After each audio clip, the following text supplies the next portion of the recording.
Welcome. In front of me is a REALME GT 6, and today I will show you how we can enable and set up your portable hotspot. So to get started, pull down your notifications by swiping from the top of your screen like so, and then swipe down once again to extend the list of visible toggles. On one of the pages you should have the hotspot toggle. For me it is located on the second page right over here. Once you see it, first time around you want to hold it. This will quickly take you to the settings, and the reason you want to navigate in here is because under the hotspot settings you will find the hotspot password. Now that is randomly generated, so without navigating here you have no way of knowing what it is set to. I recommend getting rid of it and then setting up your own new password, which will need to have at least 8 characters in length.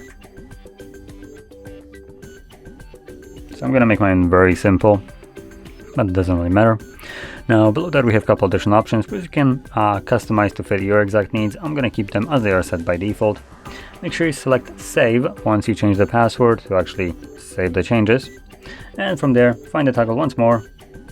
And this time around, all you need to do is tap on it. Once you do so, it's going to become enabled. And from here, you can now connect to your hotspot on some other devices.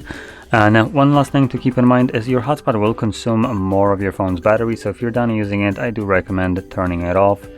And let's see, was there any option to do that quicker?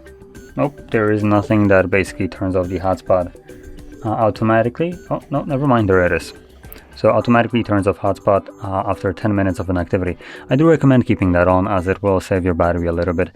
And the way it works is once the hotspot detects that there is no device using it for 10 minutes, it's going to automatically turn it off. Pretty good. And obviously, you can turn off the hotspot yourself by tapping on a toggle once again.